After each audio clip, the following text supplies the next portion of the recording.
So in this movie, we're going to talk mostly about the Skydrive functionality, the web app, the Excel web app that you can access by setting up a Skydrive account. And in the second part of this movie, we're going to talk about changing the file type and saving and creating a PDF or an XPS document out of your workbook. So I'm in a workbook and I want to save this workbook to a location that I know people can access, which is the web. Most people can access the internet. Now we could email them this workbook, but if it was in a shared location, we could give them access to the workbook or email them a link to that shared location. Well, that's what Skydrive is. It's a shared location as long as you have access to the internet. So I'm going to go back to Alt-FH to the share area where I can save this workbook to the cloud. And when I click on that, I'm taken to the Skydrive functionality. I've previously set up a Skydrive account. The first time you log into Skydrive, it'll walk you through some simple steps to set up your own account. Since I already have an account, I can browse and take a look at what's out in my account currently. These are the workbooks that I've saved on my Skydrive account on the cloud, where I can name this workbook New Workbook, or anything else I want to call it, and save it to my Skydrive account. So the value in doing this is that I can share this workbook with other people by inviting them. And I'm going to input my own business email address. And once I identify an email recipient, I can decide whether I want them to have the ability to edit the file or whether I just want them to be able to view the file, read only. I can include a personal message, because this is an invitation, explain what it is I'm doing.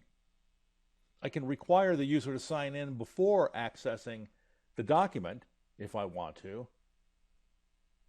And once I'm done identifying all the recipients, I can left-click Share. That recipient is added to the list. The security level is also stated below the email address. This recipient can edit the file. I can alternatively send a link to the individual. And I can create a link that would allow somebody to view the file or to edit the file. So I can copy this link and send it to an email recipient. I can also give people access to this file by posting on a social network. I don't have my social network accounts pulled in here, but if I did, I could put it on Facebook, Twitter, and some of the other social networks.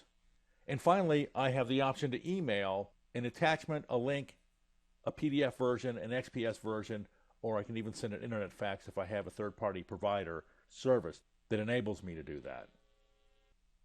So another point of access to your Skydrive account is if you have a Hotmail account. I have a Hotmail account. I can left-click this drop-down and go to my Skydrive account, where I see the workbooks that were there before, plus the new workbook on the far right that I just uploaded into my Skydrive account. I can go to the shared documents and I see the new workbook is shared. I can open up the workbook and launch the Excel web app, which has some of the functionality that the client version has. I get a message that says somebody has this workbook locked, and they do. It's me, because I didn't close it after I sent it to my Skydrive account. I'm going to left click OK. And there is the new workbook displayed in the Excel web app. You also have the ability to download some Skydrive apps. What's a software program without an app these days? So there's apps for your Skydrive account. So this is a real good way to share your workbook and collaborate with other people. And they do not need necessarily to have Excel installed on their computer. They can access the web app and interact with a spreadsheet that you allow them to edit, or you can create a read-only copy for the recipients. So another thing we can do backstage, Alt-FH, is go to the export functionality, where we can create a PDF or XPS version of our document. There's the PDF, there's the XPS version.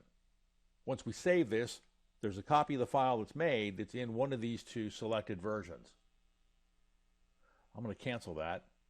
And finally, Alt-FH Export, we can change the file type. And when we click this option, we have an array of options that are the primary file types that you would want to save your workbook in. The default type is the OpenXML file type that was introduced in Excel 2007. We can save it as a macro-enabled workbook. We can save it in a format that's compatible with the prior version of Excel. We can save it as a template that will be the starting point for new spreadsheets. We can save it as a binary workbook, which helps manage very large workbooks. We can save it as a text file that can be space delimited or comma delimited. And finally, we can double-click that option and save it in any one of the other file types available to us. So that's saving your workbook to your Skydrive account and the export functionality of Excel. With a Skydrive account, once you set one up, you can make accessible a workbook to some selected people and define a security setting so that you can enable them to either access a read-only copy of it or enable them to modify the copy of it. You can create a link to send them a link. You can post it to social networks and share your workbook that way. And you can quickly email somebody a copy of your workbook with the options that we covered in the prior movie. The export functionality enables us to quickly create an XPS or a PDF version of the workbook. And with a couple of clicks, we're presented with an array of options that enables us to quickly save the workbook in another common file format.